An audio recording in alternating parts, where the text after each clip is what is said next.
Leicester fan Lukey says, encouraging second half. Brave on the ball against Oxford, but how Winks doesn't start is absolutely baffling. Welcome back to 20 minutes of Leicester City chat with myself and Tim. Coming up on this episode, Winks has to start against Coventry. What's your view on that? Plus, some controversy. Fans are saying Skip and Sumer cannot coexist on the same pitch. The evidence is there for all to see. We'll get Tim's view on that. Plus, we're asking him to grade the transfer window and the club versus country warehouse boiled up again. Would you rather see Leicester promoted or England win the World Cup? We'll get your views on that in the comments. And welcome, Tim, to Where Foxes Walk. How are you? Yeah, very well, thank you, Mark. Yeah, Leicester home and away, born and bred. Could you celebrate Oxford, a point at Oxford away? Is that how mighty how far the mighty have fallen in Leicester terms? I think. Look, you've got to kind of take the view on things that we are where we are at the moment. I think with the context of the game, obviously a lot happened in the game itself. So I think you kind of take that view that actually, look, at the end of the day, if you win your home games, draw your away games, you're going to put yourself somewhere close. I think so. Pretty happy overall, I think. Yeah, absolutely. All right, let's get some fans' takes from the game. What we do on this channel then is have a look at some of the best, the worst of social media takes and put it to expert panels. If you're a Leicester fan that has fancied yourself as a bit of a podcaster or match reviewer, then drop us a comment below and we'll happy to have you on next week. Okay, CR5 says, it was a horrendous performance yet again. Coventry next week, they're averaging 3.5 goals. If Skip and Sumer start together, we'll get absolutely battered. Winks has to start. Lots to unpick there. First of all, was it an horrendous performance?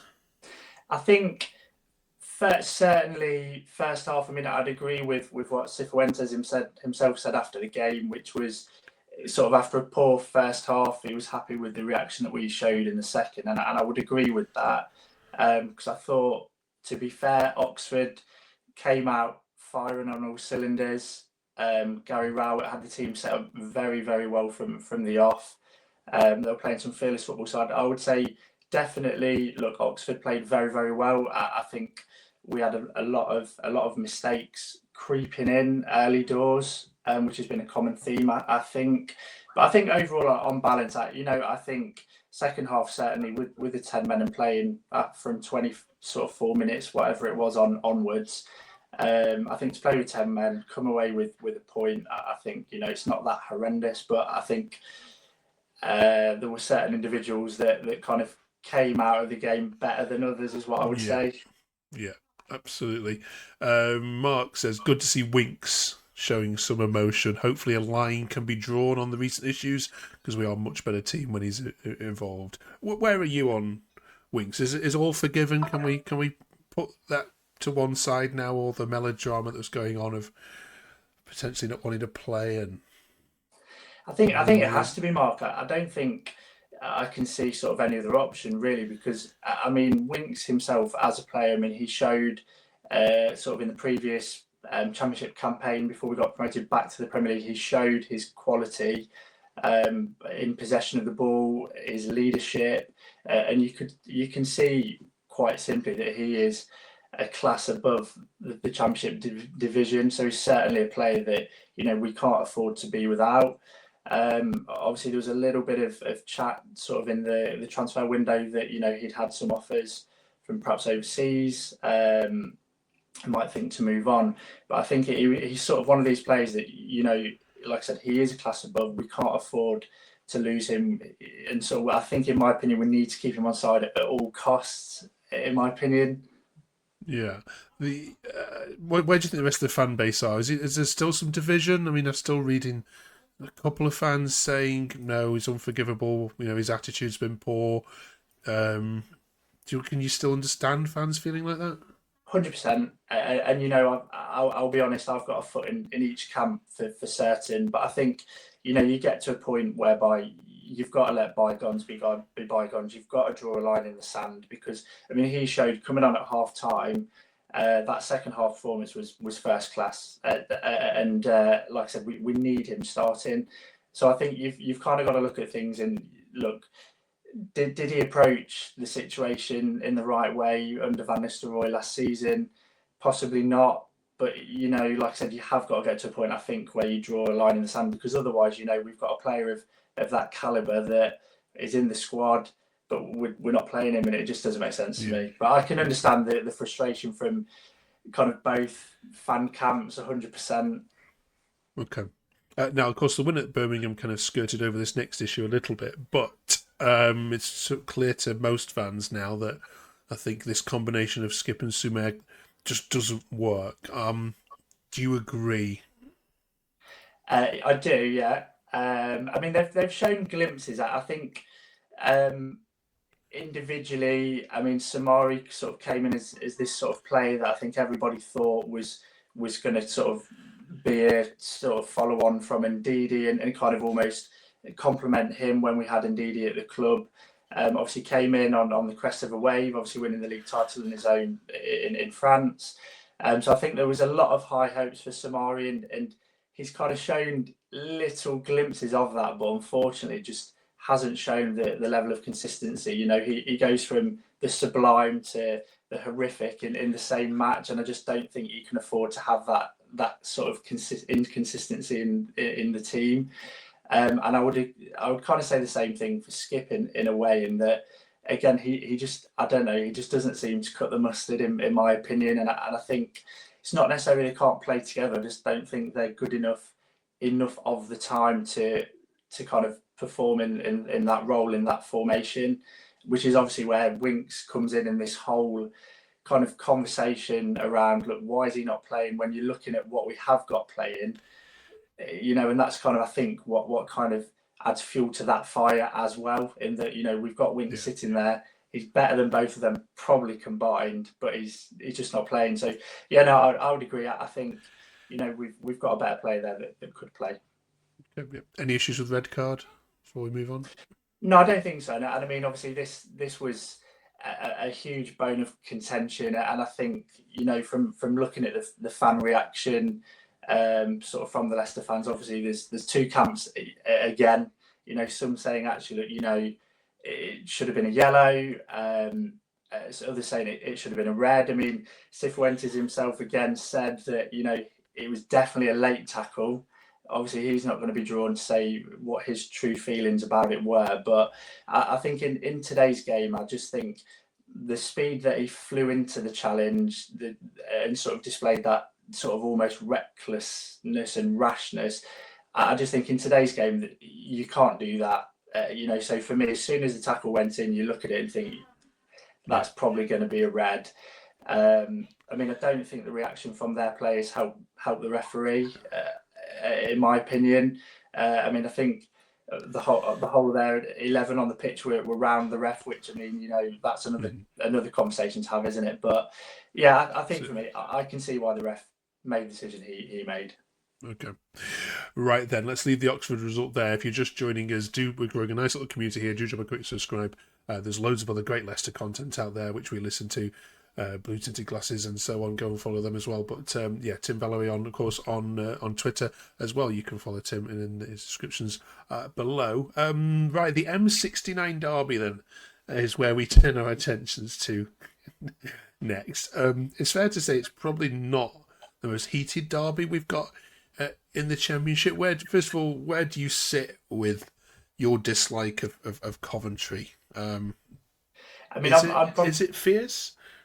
I mean, I'm probably an unusual one. I went to university in Coventry, so there's a kind of an element of a connection there. But I think ultimately it's kind of one of those that it can be classified as a derby, but I don't think there's many less fans that are that bothered about it. I think for us, Forest and Derby undoubtedly are the main rivals, in my opinion.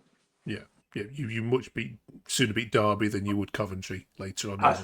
I mean, you'd like to beat them all, but no, yeah, I would say definitely, yeah. That the pride is with sort of Derby and Forest, I think. Yeah. Okay. Right. The team for Coventry then. Lester Foss says, stop bringing on game-changing players at half-time. Start them. So the recommendations for the team there. I won't read them all out, but what do you reckon to that? Yeah, I mean, again, I would agree to a certain extent. I think Ricardo Pereira. I mean, obviously he's the club captain. You know, you want to see him playing, but again, ultimately he's had issues with fitness and injuries. So I mean, I can understand why he's not in that starting role at the moment. But I mean, undoubtedly, I don't think anybody can disagree that he came on Saturday and made a huge difference. Obviously, scoring a goal. And I think, yeah, in terms of the rest of the lineup there, obviously Winks would be in that particular team, which again I would love to see Winks starting. Not sure I agree with the striking position. For me, I'm happy with IE playing. Showed his quality, I think, on Saturday. Again, I think he's another player that has got sort of an element of having that quality that not many others in the league have got. So for me, I'd be sticking with IE playing up front instead of Daka. But no, otherwise, I think it's a great shout for a lineup. Vestergaard has drawn some criticism this season so far. Is it been unfair? I think again, I mean, on an individual level, there's been sort of individual mistakes made in various games, but I think. In my opinion, when you look at the other options we've got available in that position, for me, he would be in my starting lineup. I mean, again, I sort of mentioned it around Winks in the last campaign in the Championship. I thought Vestergaard was outstanding and was a candidate for sort of the probably best defensive player in the league in that season. Again, obviously, he's had his own personal situation with the club, which again has cast a little bit of a shadow over him. But ultimately, I think he's a very experienced player, internationally experienced, Premier League experience, obviously experience of playing in the Championship now as well.